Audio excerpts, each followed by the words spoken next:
L'Allemagne est divisée en 4 zones d'occupation: soviétique, américaine, britannique et française. 3,5 millions de Berlinois vivent dans une ville située à 175 km derrière les lignes russes. Berlin est relié à l'ouest par une autoroute et un chemin de fer qui traversent la zone soviétique. La ville est elle-même divisée en 4 secteurs: soviétique, américain, britannique et français. Я вам рассказывал. Потому что именно в Берлине и в самой Германии было единственное место. Berlin et l'Allemagne étaient les seuls endroits où les deux camps étaient en contact, c'est-à-dire les troupes soviétiques et les troupes des pays alliés. Граница и в Берлине тоже. В других местах мы нигде не имели прямого. Ailleurs, il n'y avait pas de contact direct entre nos deux armées. Поэтому C'est l'une des raisons pour lesquelles Berlin-Est est devenu un champ de bataille de la guerre froide. вот этой холодной войны. Les Berlinois vivent dans des conditions très difficiles depuis plusieurs années. C'est presque la famine et la monnaie n'a aucune valeur. Le marché noir fait loi. On troquait tout. Un non-fumeur qui touchait des cigarettes avec ses cartes de rationnement les prenait avec joie, parce qu'il pouvait les troquer pour quelque chose de plus utile. Naturellement, on l'a tous fait. Les cigarettes étaient notre monnaie. Seul le marché noir nous a maintenus en vie. Le secrétaire au Foreign Office, Ernest Bevin, a un plan pour l'Allemagne. Il n'aime pas les Allemands, mais il croit que le redressement européen dépend d'eux. We have to try and recreate Germany on a democratic basis, give her a chance to live, at the same time, make sure that the security of the rest of Europe is preserved and that aggression cannot take place again. Les manœuvres militaires soviétiques près de Berlin. En 1948, la lune de miel entre les Alliés est terminée depuis longtemps. Les Soviétiques veulent une Allemagne affaiblie, contrôlée par les 4 puissances. L'Amérique, la Grande-Bretagne et la France planifient en secret un nouvel État allemand dans leur zone d'occupation. Des espions en informent le gouverneur militaire soviétique, le maréchal Sokolovski. Он нас собрал всех и сказал, что Il nous a tous réunis et il a lu un rapport des services de renseignement. Le rapport disait qu'une conférence secrète sur l'Allemagne avait eu lieu à Londres. Il a lu tout haut tout ce qui avait été discuté à Londres. Sir Brian Robertson, le gouverneur militaire britannique, et son vis-à-vis américain, le général Lucius Leigh, doivent mettre en œuvre les plans occidentaux. Le Conseil de contrôle allié se réunit régulièrement à Berlin. D'habitude, comme c'est le cas ici, les procédures se déroulent selon un plan bien établi. Le général américain Clay et ses partenaires occidentaux échangent des informations de routine avec leurs équivalents soviétiques. Mais le 20 mars 1948, Sokolovski va avoir plus de détails. Il parlait avec tact et politesse, et avec beaucoup de retenue. Il a dit, « Pourriez-vous, s'il vous plaît, nous renseigner sur ce qui s'est passé à la réunion à Londres ?» Clay a répondu qu'il n'en ferait rien. Sokolovski a alors demandé à quoi sert un conseil de contrôle s'il ne nous dit pas ce qui s'est passé à Londres et s'il nous cache diverses questions qui concernent l'Allemagne. Avons-nous un conseil de contrôle, oui ou non?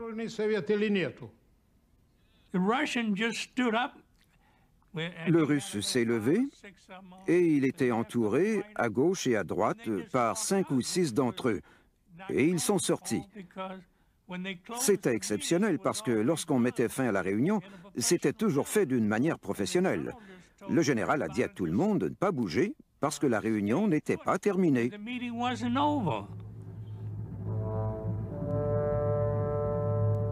Les anciens alliés se provoquent l'un l'autre. Les Occidentaux n'ont aucune intention de quitter Berlin. Mais ils savent que les Soviétiques veulent qu'ils partent. Ils craignent que Staline ne déclare la guerre pour y parvenir.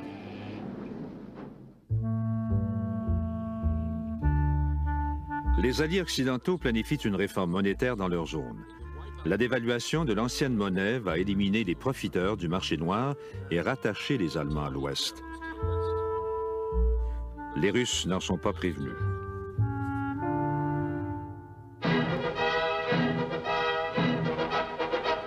Le 1er mai 1948, dans la zone soviétique, Staline fusionne les partis socialistes et communistes. Le nouveau regroupement, le Parti de l'Unité socialiste, défile en grande pompe. On caricature même Winston Churchill. Pour les manifestants, la vraie cible, c'est le conseil municipal, le magistrat, qui veut diriger tout Berlin selon les méthodes occidentales. Les conseillers du Parti de l'Unité socialiste y ont vu une menace à la nationalisation, encore incomplète des propriétés qui avaient appartenu à de grandes entreprises, à des criminels de guerre et à des membres du parti nazi. En somme, à tous ceux que le Parti de l'Unité socialiste a blâmés pour avoir soutenu Hitler en 1933.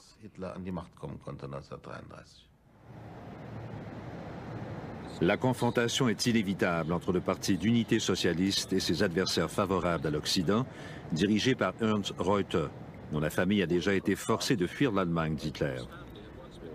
Les Russes opposent leur veto à son élection comme maire de toute la ville de Berlin. Es allen klar wurde, dass der kommunistische Diktaturwille jedes Mittel benutzen wird, seine Macht im Schatten des russischen Imperialismus aufzurichten, da haben wir in Berlin. It was a very tense atmosphere again. L'atmosphère était très tendue.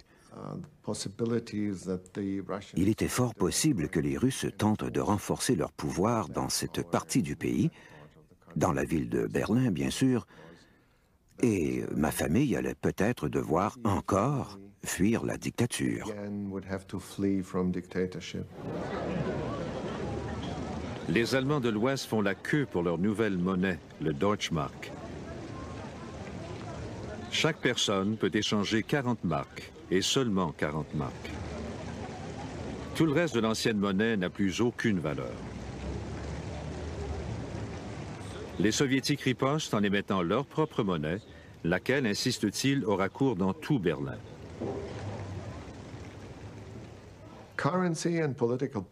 La monnaie et le pouvoir politique étaient synonymes à cette époque. Par conséquent, il était très important que ce soit la monnaie occidentale, le Deutschmark, qui soit introduite dans Berlin-Ouest et non la monnaie est-allemande.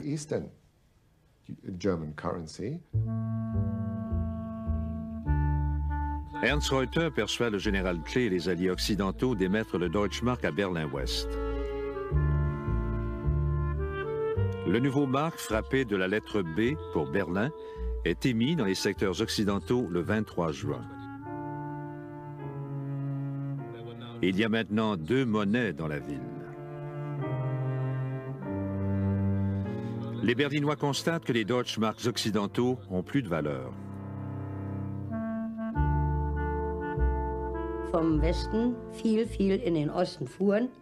Beaucoup de résidents de l'Ouest allaient fréquemment à l'Est et bien sûr, ils achetaient ce qu'ils pouvaient.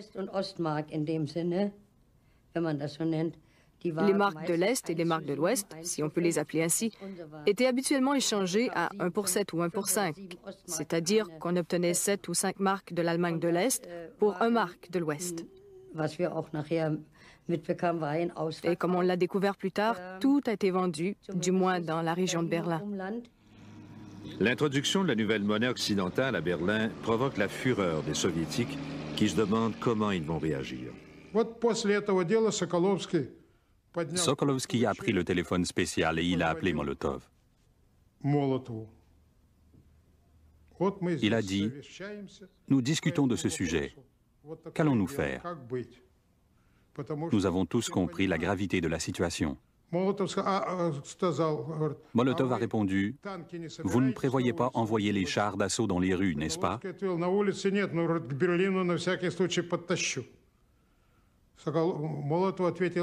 Sokolovski a dit, « Non, pas dans les rues, mais je vais les rapprocher de Berlin. »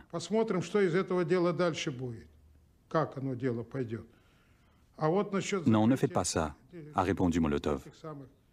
Attendons un peu. Si vous faites intervenir les chars, on va vous accuser de planifier l'invasion de tout Berlin. Et ils vont envoyer leurs chars d'assaut. Il est préférable de résoudre cette question par les pourparlers diplomatiques.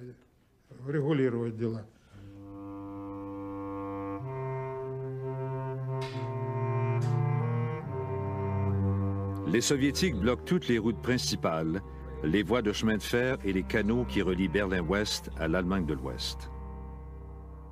Ils ne prennent pas la peine de fermer toutes les routes, mais il est désormais impossible d'effectuer la livraison quotidienne des 12 000 tonnes de nourriture et de charbon fournies par l'Ouest à Berlin.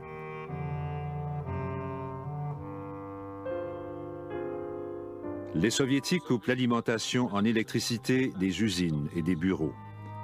Les Berlinois de l'Ouest ne peuvent rien faire. Leur seule grande centrale électrique a été démontée puis réparée par les Soviétiques en 1945.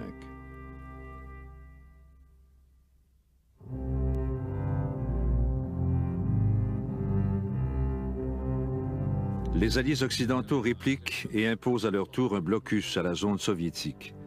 Les ouvriers de tout Berlin font face au chômage et à la misère. Tout d'abord, ça a été un choc terrible. Partout où on allait, tout le monde demandait « Oh mon Dieu, que va-t-il nous arriver maintenant ?»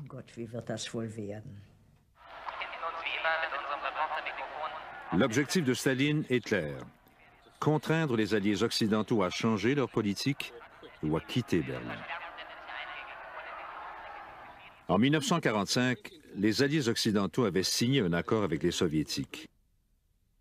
Les avions pouvaient utiliser 3 corridors d'une largeur de 32 km vers 2 aérodromes de Berlin, Tempelhof et Gotthard. Et les hydravions pouvaient aussi se poser sur le lac Havel. Les Britanniques relèvent le défi. Ils planifient un pont aérien. Ernest Bevin, le secrétaire au Foreign Office, donne son appui complet à l'initiative.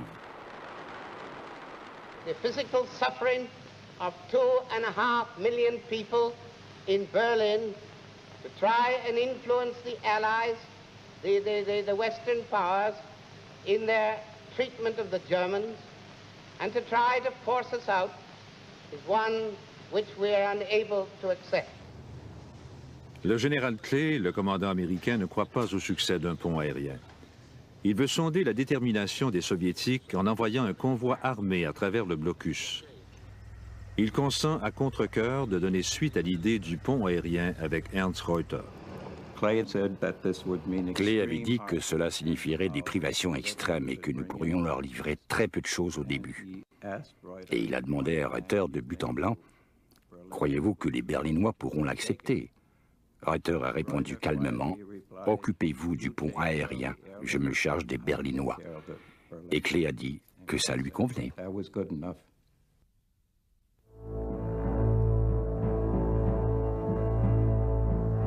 Le pont aérien de Berlin commence à la fin de juin.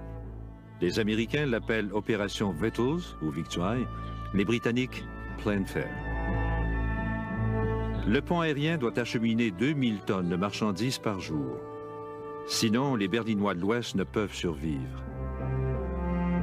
Il leur reste du charbon pour 45 jours seulement et des vivres pour 36 jours.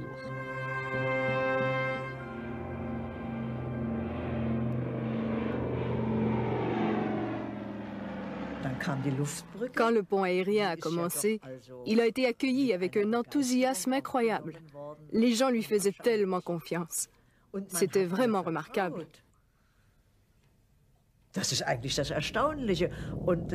Les gens se disaient, pourquoi est-ce que ça ne marcherait pas? Ils ont largué tellement de bombes sur Berlin. Ils devraient bien être capables de larguer des pommes de terre.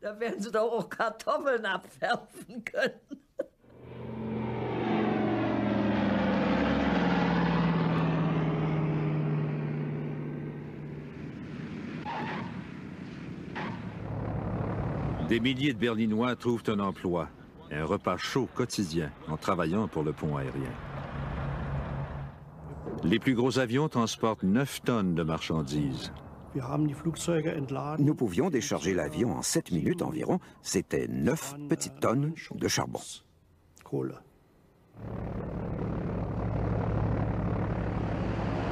Les Britanniques embauchent des équipages civils.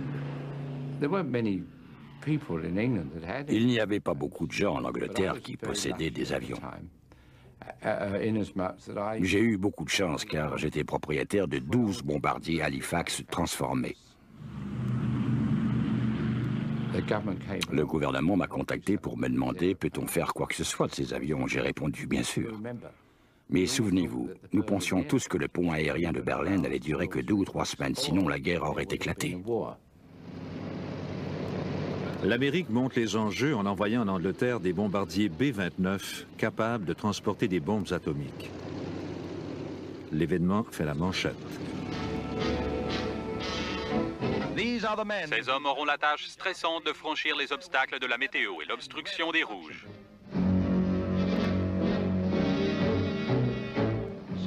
La crise est si grave que le général Clay est rappelé à Washington pour faire rapport sur la situation.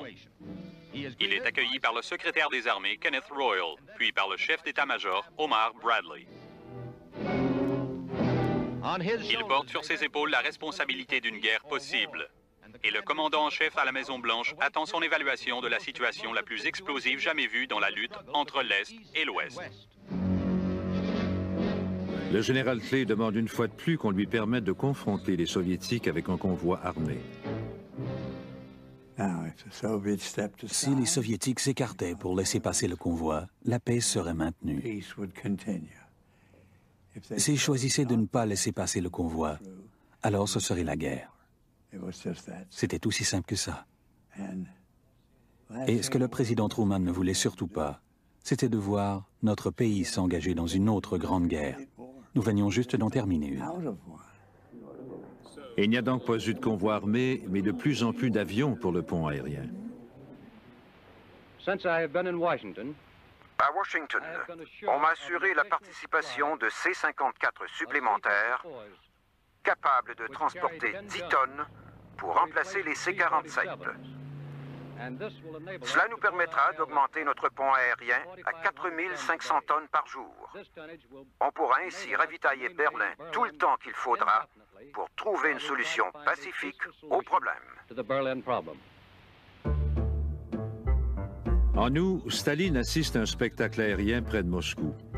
Il est confiant que le blocus des secteurs occidentaux de Berlin va suffire à ramener les Alliés à la table de négociation. Mais le temps ne joue pas nécessairement en sa faveur.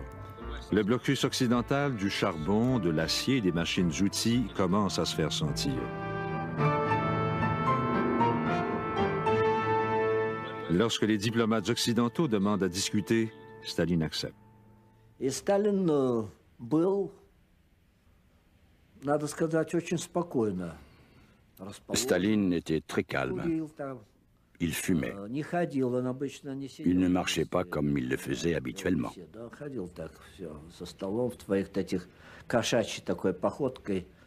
Normalement, il aurait tourné en rond comme un chat botté, mais cette fois, il restait assis.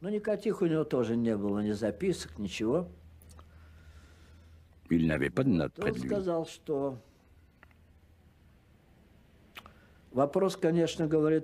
Il a dit, la question est très importante du point de vue économique, mais ce n'est pas la question la plus importante. Le plus important, ce sont les décisions que vous avez prises à Londres. Nous insistons pour que ces décisions soient révoquées ou au moins ajournées jusqu'à ce que nous nous réunissions de nouveau pour discuter de l'Allemagne. Il se rendait compte que l'Allemagne allait être divisée. L'Allemagne de l'Ouest, forte, soutenue par l'Amérique et l'Occident, qui couvrait les 3/4 du territoire de l'Allemagne, allait devenir un pays indépendant. Il a voulu empêcher ça. À Berlin, les alliés occidentaux et les soviétiques retournent à la table de négociation. Les Russes exigent le retrait du Deutsche Mark occidental de Berlin. Ils exercent aussi des pressions à propos des corridors aériens.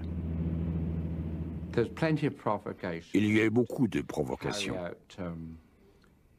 Ils effectuaient des manœuvres aériennes dans le corridor ou juste à côté. Ils se tenaient au-dessus de nos avions parce que nous devions respecter une altitude maximale et ils effectuaient des exercices de tir. Ils tournaient autour de nous et ainsi de suite. On décollait et on arrivait face à face avec un yak qui fonçait droit sur nous et se dérobait à la dernière minute. Ou bien un autre se glissait derrière nous de façon à ce qu'on ne puisse pas le voir, puis il se montrait au-dessus de l'aile. Mais ils n'ont pas tiré. Le mauvais temps cause des retards et des accidents. Le pont aérien ne transporte pas assez de nourriture et on n'a pas entreposé de charbon du tout en prévision du rude hiver qui s'annonce.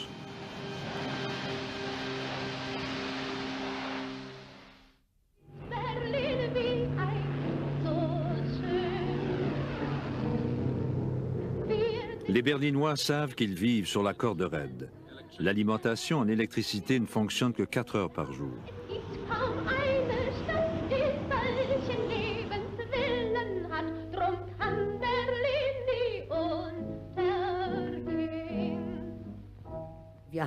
On faisait le lavage la nuit. Comme j'avais un petit bébé, je devais faire bouillir les couches et faire la cuisine.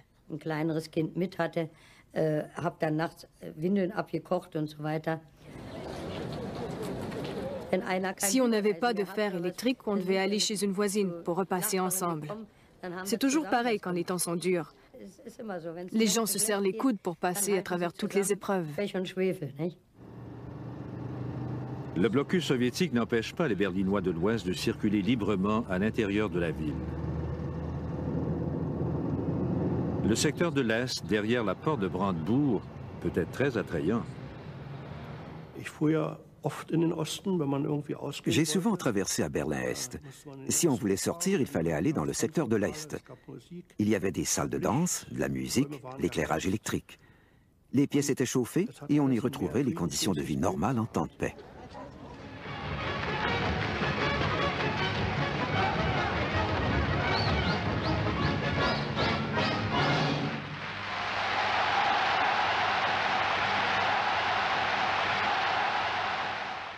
Les Russes offrent aux Berlinois de l'Ouest d'acheter de la nourriture dans le secteur soviétique. Près d'1 sur 10 acceptent. Les Soviétiques n'imposent pas de blocus total, mais les Berlinois de l'Ouest qui vont à l'Est se font harceler. On pouvait sortir en train, mais on était constamment contrôlés ici et là, partout, par les Russes. Ils entraient dans la gare et demandaient nos papiers d'identité ou fouillaient nos sacs à main et nos sacs à dos. On avait l'impression que si un Russe n'aimait pas la tête d'un Allemand, ils allaient l'arrêter. La situation se corse entre les anciens alliés du temps de guerre. La ville se scinde. Le 6 septembre 1948, les activistes communistes se rendent à une assemblée générale du conseil municipal de Berlin-Est. Ils cherchent l'affrontement. Ce n'était pas une manifestation spontanée et populaire. On pourrait plutôt dire qu'on avait ordonné aux membres du parti et à des sympathisants de manifester. Leur but était d'abolir l'ancien conseil municipal.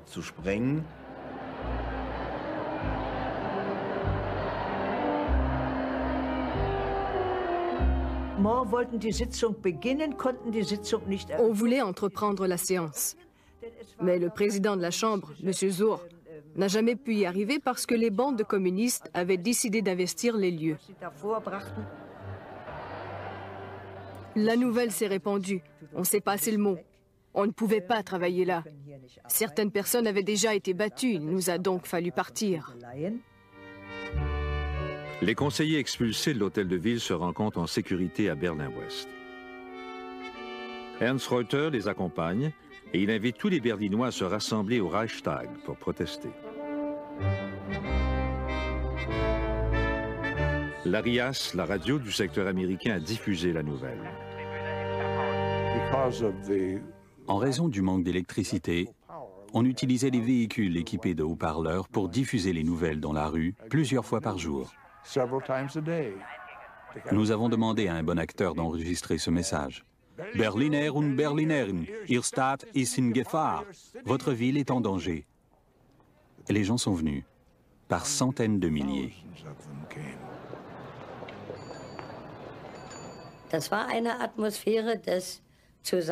C'était une manifestation d'unité de la part de la population de Berlin. Nous n'avions qu'une idée en tête. Nous restons unis, nous sommes contre les Russes et nous appuyons les alliés occidentaux. Près de 300 000 Berlinois, dont un grand nombre de l'Est, se rassemblent au Reichstag.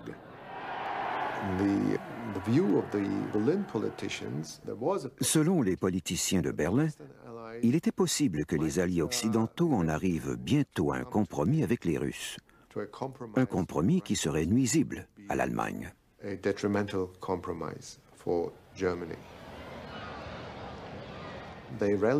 Ils se sont rendus à cette réunion pour montrer que les Berlinois étaient décidés à se battre pour leur liberté et la démocratie.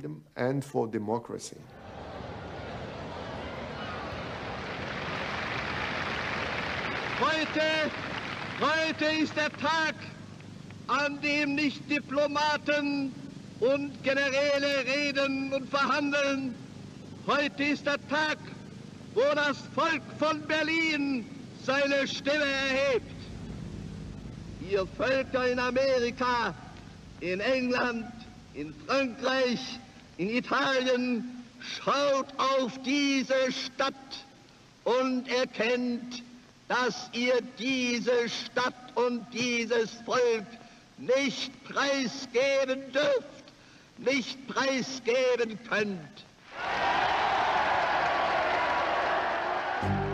Lorsque le rassemblement prend fin, un homme déchire le drapeau soviétique qui flotte sur la porte de Brandebourg. La police et les soldats russes du secteur de l'Est ouvrent le feu. 12 personnes sont blessées. Un jeune Berlinois est tué.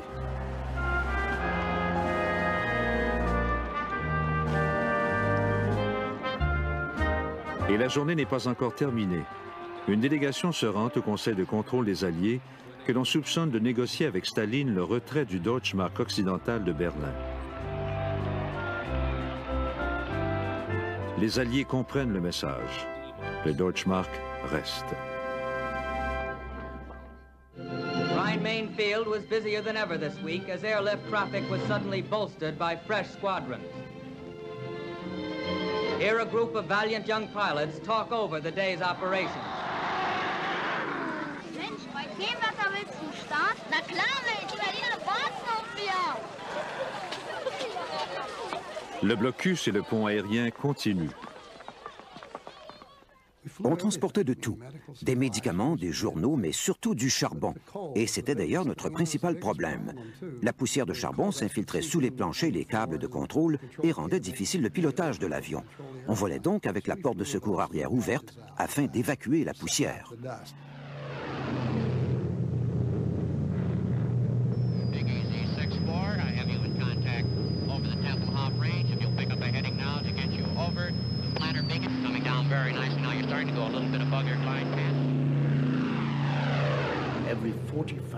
Toutes les 45 secondes, des avions de l'Ouest survolaient Kleinmachnow, puis l'académie du parti avant d'atterrir à Tempelhof.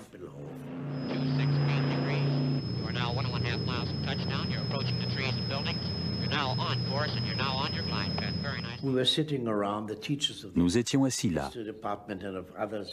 Des professeurs du département d'histoire et d'autres ont dit « Les Américains comprennent mieux que nous le matérialisme historique. » Nous nous sommes demandé ce que ça voulait dire. Oui, ils comprennent qu'il faut avoir de la nourriture et des secours de base avant de commencer à parler d'éducation politique. Les Américains comprennent le matérialisme historique.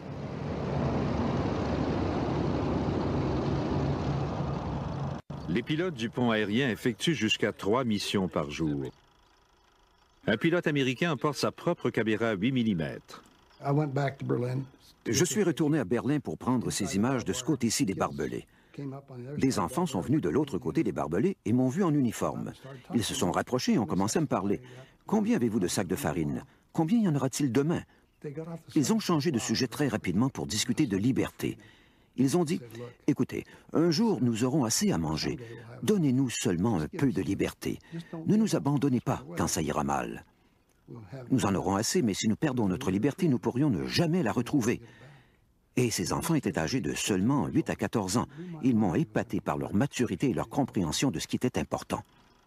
Halverson promet aux enfants qu'il va revenir avec du chewing-gum et du chocolat, qu'il va larguer avec de petits parachutes. C'est incroyable de voir tout ce qu'ils pouvaient transporter dans leurs avions. Je me souviens encore que mon fils cadet était là, quand les soldats américains ont largué des petits parachutes avec des friandises, de la gomme à mâcher et du chocolat.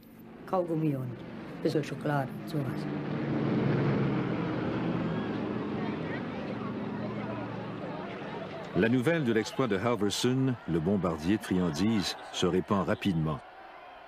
Il est sommé de comparaître devant son commandant. Il m'a vraiment sermonné. Il a sorti un journal, on voyait un avion qui larguait des parachutes. Il a dit « Hier, à Berlin, vous avez presque assommé un journaliste allemand avec une tablette de bonbons. » Il a publié cette histoire dans le monde entier. Et il a ajouté « Le général m'a téléphoné pour savoir ce qui se passait. Je n'en savais rien, je ne serai jamais promu. Pourquoi vous m'en avez pas parlé? » Je me suis dit que vous refuseriez, mon commandant. Il a dit « Vous avez raison, mais le général pense que c'est une bonne idée. Continuez. » Pour l'Est comme pour l'Ouest, la radio est une arme privilégiée dans la guerre de propagande. Trotz ungünstiger Witterung und niedriger Wolkendecke vollzog sich auch heute der Lufttransportverkehr nach Berlin planmäßig. Am frühen Nachmittag trafen die ersten Skymaster-Maschinen mit je 8 Tonnen Stein. Werden Sie am Sonntag wählen? Ja. Ja. Und Sie? Selbstverständlich. Aber natürlich werde ich wählen.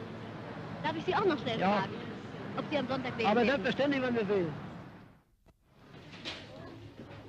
En décembre 1948, les Berlinois de l'Ouest élisent un nouveau conseil pour diriger leur secteur de la ville. Le Parti de l'Unité socialiste, qui a dominé l'ancien conseil dans le secteur soviétique, boycotte les élections. En ce moment, nous sommes une ville divisée. On n'y peut rien.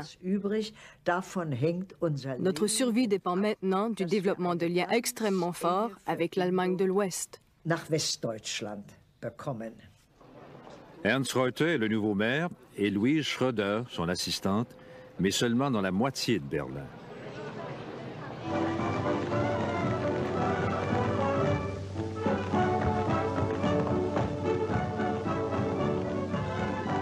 Pour la garnison américaine à Berlin et le général Clay, la fête de Noël est soulignée par la venue de Bob Hope et du grand compositeur populaire Irving Berlin. No, you've got the name wrong. It's Irving Jones. Irving Jones? Yes, I changed it. Anything over here named Berlin, they cut up into sectors.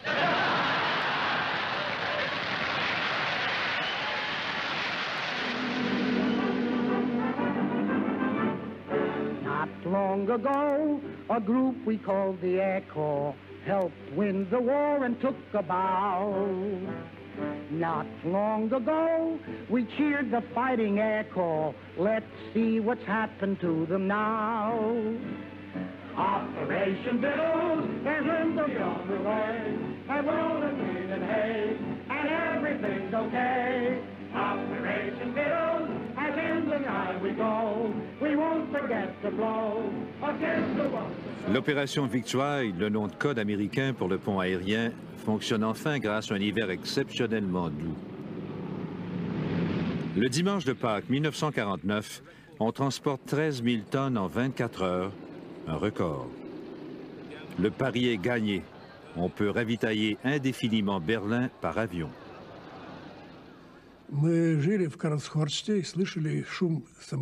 Nous habitions Karlhorst et nous pouvions entendre le bruit des avions qui apportaient de tout, dont du chocolat et des cadeaux de Noël.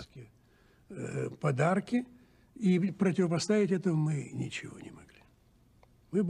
ne pouvions en faire autant. Nous étions pauvres et l'Ouest était riche.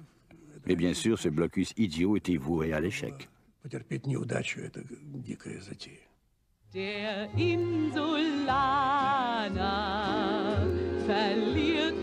Les Soviétiques n'ont pas réussi à chasser de Berlin les Britanniques, les Américains et les Français. Les mesures alliées visant à contrer le blocus nuisent à la zone soviétique. Le 12 mai 1949, Staline laisse tomber le blocus. À l'approche de minuit, la tension monte au poste de contrôle britannique.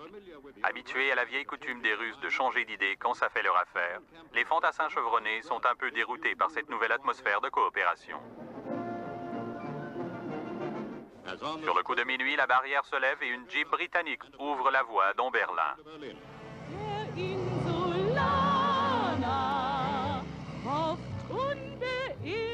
Bien des gens croient que la fin du blocus de Berlin signifie la fin de la guerre froide.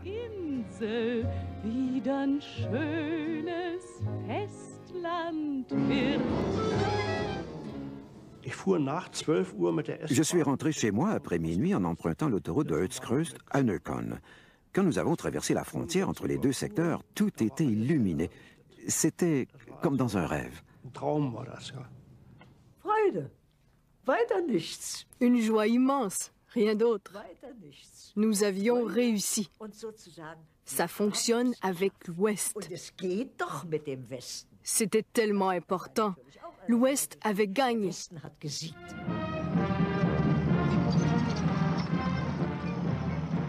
C'est maintenant au tour du général Lucius Ley de rentrer chez lui. Après un défilé d'adieu, il effectue une dernière visite à Berlin. Il m'a donc demandé de l'accompagner à la cérémonie d'adieu à l'hôtel de ville. Konrad Adenauer et les principaux dirigeants allemands y étaient. Ça a été une cérémonie d'adieu très impressionnante et comme c'est souvent le cas, personne n'avait pensé à installer un autre microphone pour l'interprète. Ça m'est arrivé très souvent, de sorte que je devais me pencher pratiquement contre la joue du général Clay pour parler dans le microphone. Et sous les projecteurs, j'ai pu voir des larmes dans ses yeux. I shall not use the English word goodbye, but rather try to say to you, auf Wiedersehen.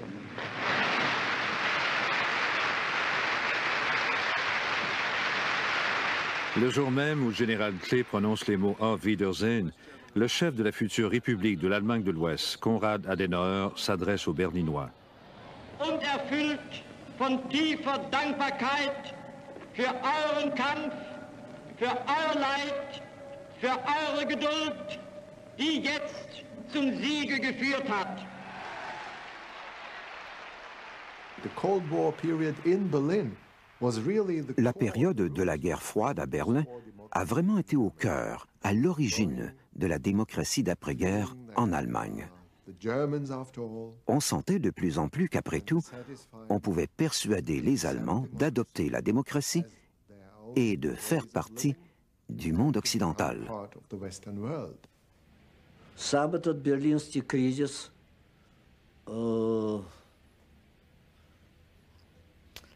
привел, конечно... À bien y penser, la crise de Berlin a mené à la division de l'Europe.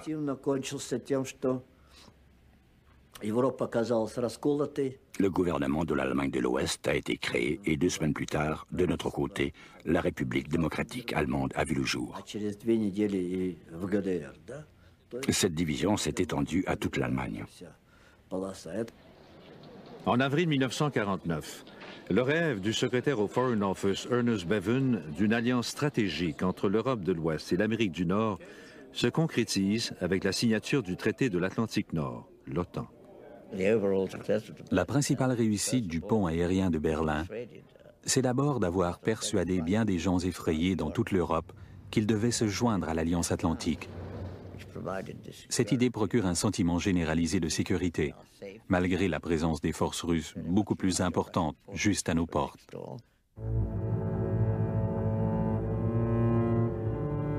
Le 29 août 1949, les Soviétiques font exploser leur première bombe atomique. C'est la fin du monopole nucléaire américain. Le monde est maintenant divisé au centre par deux superpuissances concurrentes. En plein cœur, il reste une Allemagne divisée et Berlin aussi divisé. Il a dit, pourriez-vous, s'il vous plaît, nous renseigner sur ce qui s'est passé à la réunion à Londres? Clay a répondu qu'il n'en ferait rien. Sokolovski a alors demandé à quoi sert un conseil de contrôle s'il ne nous dit pas ce qui s'est passé à Londres et s'il nous cache diverses questions qui concernent l'Allemagne. Avons-nous un conseil de contrôle, oui ou non?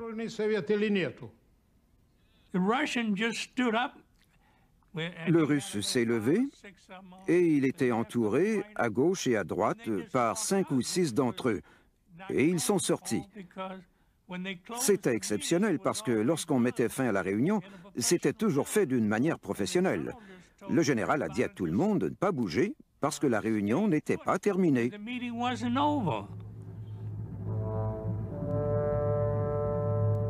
Les anciens alliés se provoquent l'un l'autre.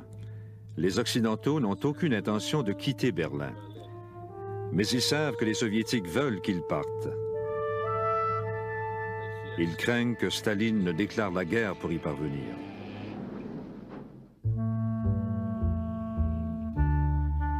Les alliés occidentaux planifient une réforme monétaire dans leur zone. La dévaluation de l'ancienne monnaie va éliminer les profiteurs du marché noir et rattacher les Allemands à l'Ouest. Les Russes n'en sont pas prévenus.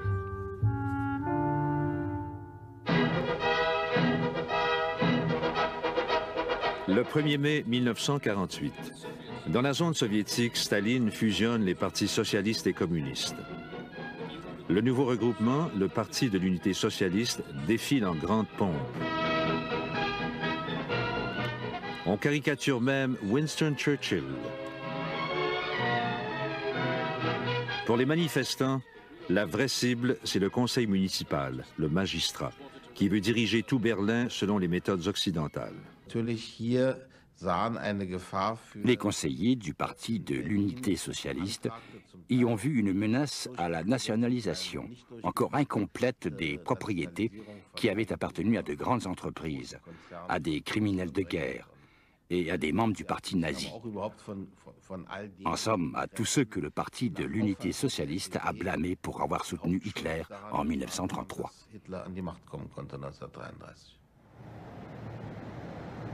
La confrontation est inévitable entre le Parti d'Unité socialiste et ses adversaires favorables à l'Occident, dirigé par Ernst Reuter, dont la famille a déjà été forcée de fuir l'Allemagne d'Hitler.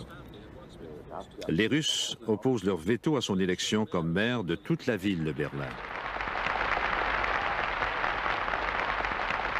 Es allen klar wurde, dass der kommunistische Diktaturwille jedes Mittel benutzen wird, seine Macht im Schatten des russischen Imperialismus aufzurichten, da haben wir in Berlin. It was a very tense atmosphere again. L'atmosphère était très tendue. Il était fort possible que les Russes tentent de renforcer leur pouvoir dans cette partie du pays, dans la ville de Berlin, bien sûr, et ma famille allait peut-être devoir encore fuir la dictature. Les Allemands de l'Ouest font la queue pour leur nouvelle monnaie, le Deutschmark. Chaque personne peut échanger 40 marks, et seulement 40 marks. Tout le reste de l'ancienne monnaie n'a plus aucune valeur. L'Allemagne est divisée en 4 zones d'occupation, soviétique, américaine, britannique et française. 3,5 millions de Berlinois vivent dans une ville située à 175 km derrière les lignes russes. Berlin est relié à l'ouest par une autoroute et un chemin de fer qui traversent la zone soviétique. La ville est elle-même divisée en 4 secteurs, soviétiques, américains, britanniques et français.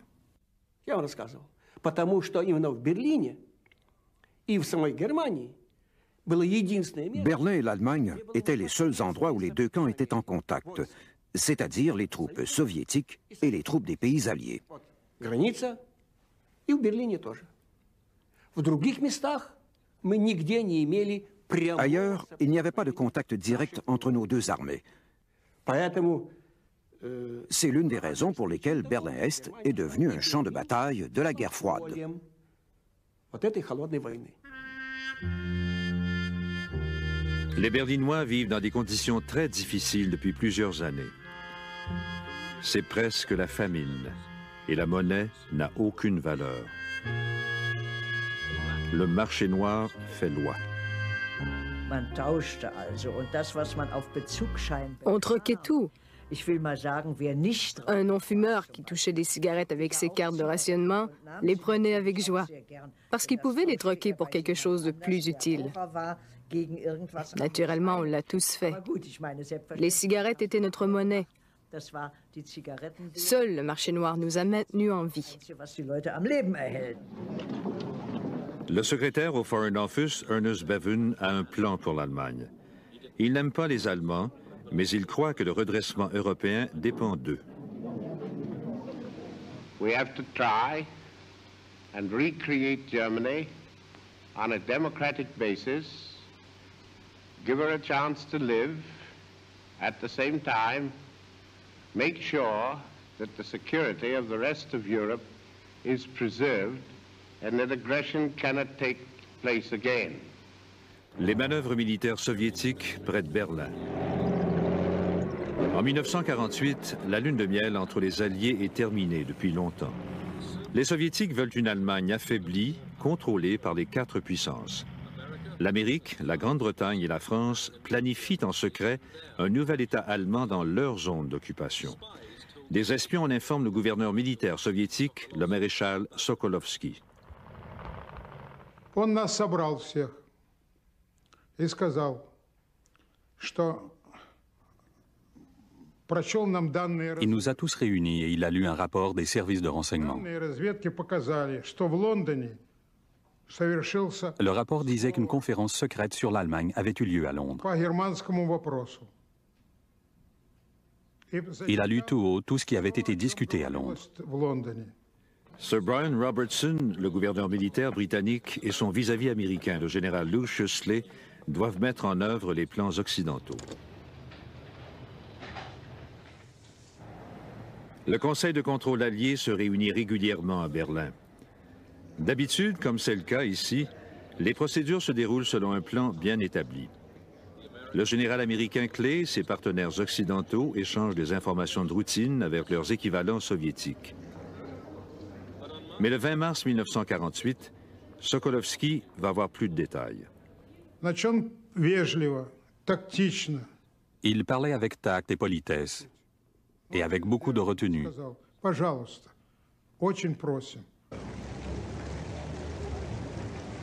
Les Soviétiques ripostent en émettant leur propre monnaie, laquelle, insiste-t-il, aura cours dans tout Berlin.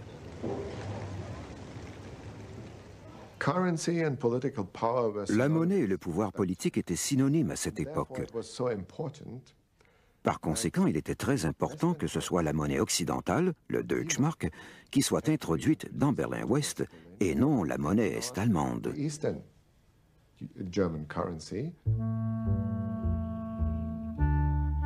Ernst Reuter persuade le général Clay et les alliés occidentaux d'émettre le Deutschmark à Berlin-Ouest.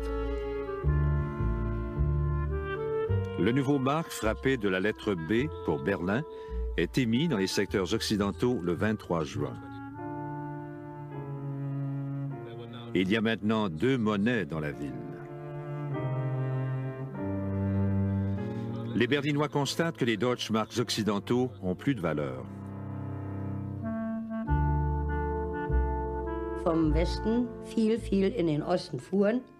Beaucoup de résidents de l'Ouest allaient fréquemment à l'Est et bien sûr, ils achetaient ce qu'ils pouvaient. Les marques de l'Est et les marques de l'Ouest, si on peut les appeler ainsi, étaient habituellement échangées à 1 pour 7 ou 1 pour 5, c'est-à-dire qu'on obtenait 7 ou 5 marques de l'Allemagne de l'Est pour 1 marque de l'Ouest. Et comme on l'a découvert plus tard, tout a été vendu, du moins dans la région de Berlin.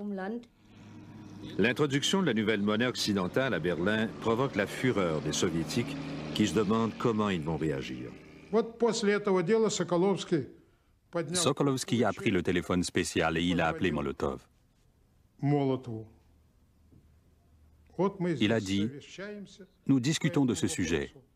Qu'allons-nous faire ?»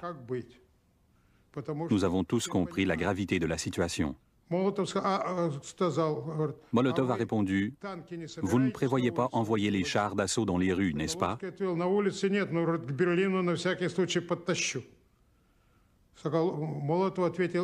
Sokolovski a dit « Non, pas dans les rues, mais je vais les rapprocher de Berlin. »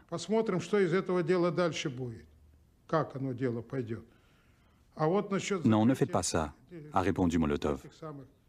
Attendons un peu.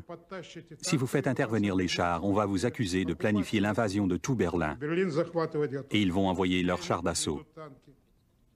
Il est préférable de résoudre cette question par les pourparlers diplomatiques.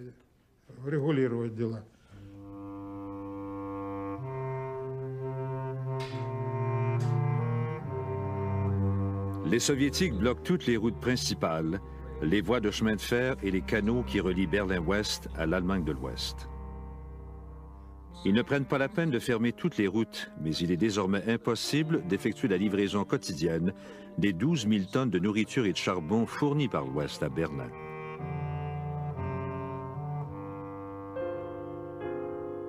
Les Soviétiques coupent l'alimentation en électricité des usines et des bureaux. Les Berlinois de l'Ouest ne peuvent rien faire. Leur seule grande centrale électrique a été démontée puis réparée par les Soviétiques en 1945.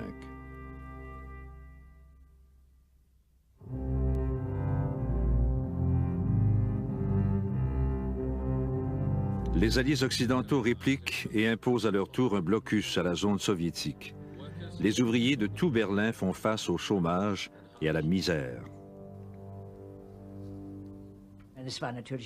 Tout d'abord, ça a été un choc terrible. Partout où on allait, tout le monde demandait « Oh mon Dieu, que va-t-il nous arriver maintenant ?» L'Amérique montre les enjeux en envoyant en Angleterre des bombardiers B-29 capables de transporter des bombes atomiques. L'événement fait la manchette. Ces hommes auront la tâche stressante de franchir les obstacles de la météo et l'obstruction des rouges.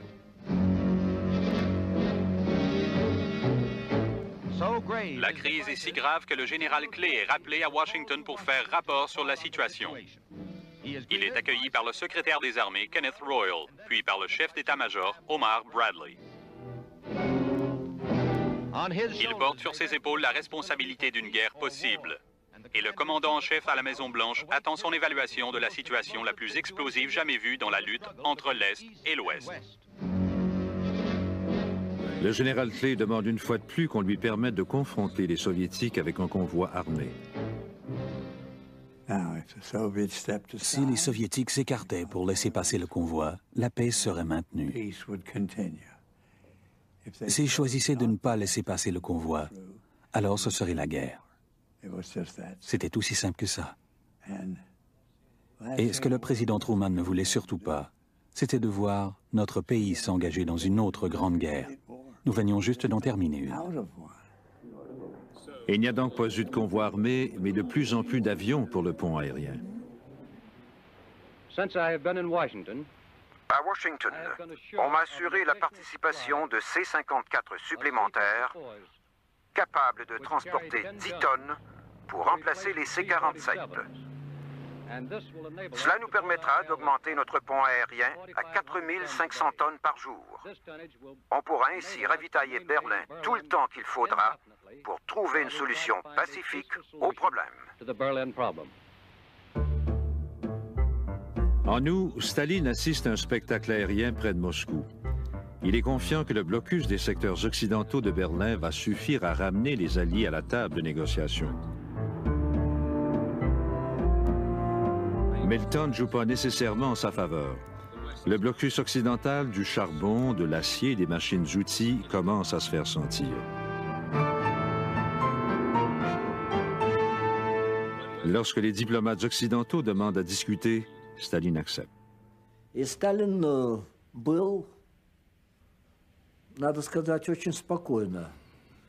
Staline était très calme. Il fumait. Il ne marchait pas comme il le faisait habituellement.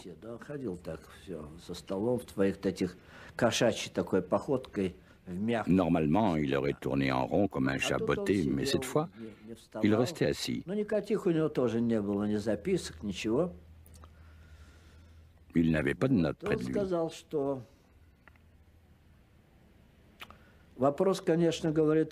Il a dit, la question est très importante du point de vue économique, mais ce n'est pas la question la plus importante. Le plus important, ce sont les décisions que vous avez prises à Londres. Nous insistons pour que ces décisions soient révoquées ou au moins ajournées jusqu'à ce que nous nous réunissions de nouveau pour discuter de l'Allemagne. Il se rendait compte que l'Allemagne allait être divisée.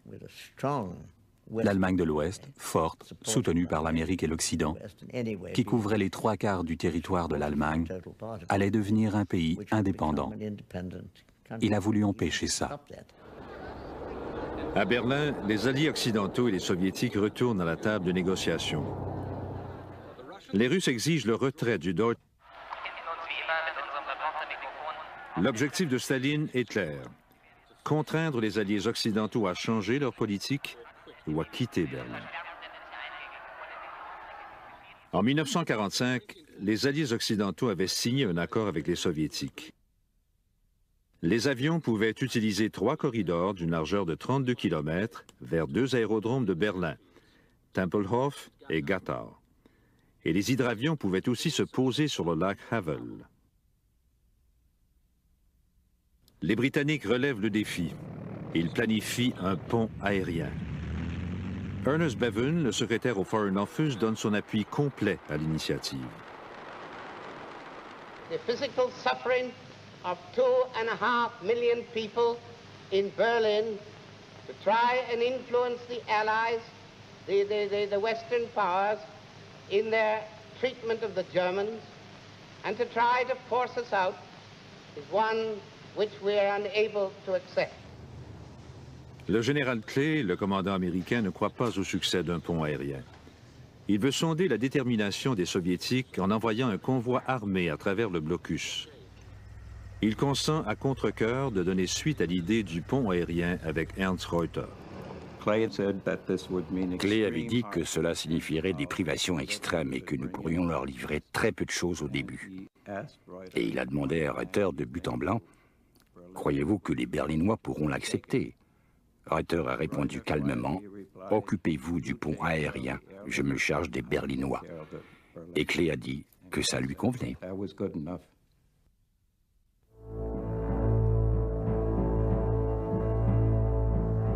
Le pont aérien de Berlin commence à la fin de juin.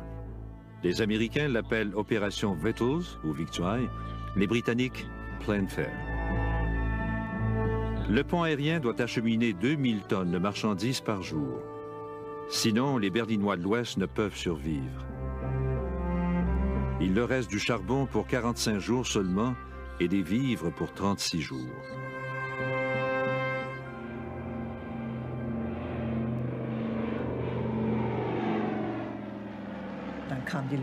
Quand le pont aérien a commencé, il a été accueilli avec un enthousiasme incroyable. Les gens lui faisaient tellement confiance. C'était vraiment remarquable.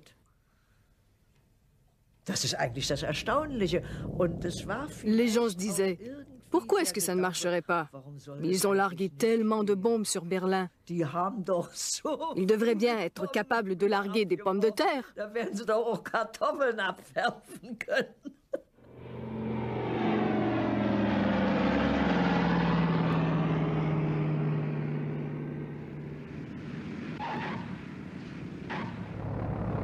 Des milliers de Berlinois trouvent un emploi, un repas chaud quotidien en travaillant pour le pont aérien.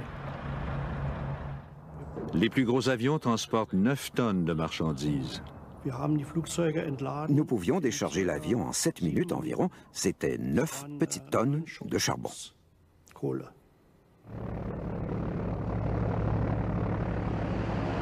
Les Britanniques embauchent des équipages civils.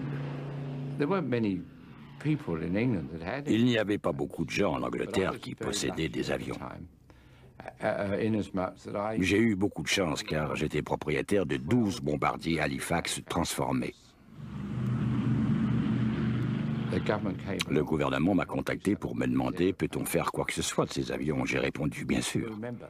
Mais souvenez-vous, nous pensions tous que le pont aérien de Berlin n'allait durer que 2 ou 3 semaines, sinon la guerre aurait éclaté.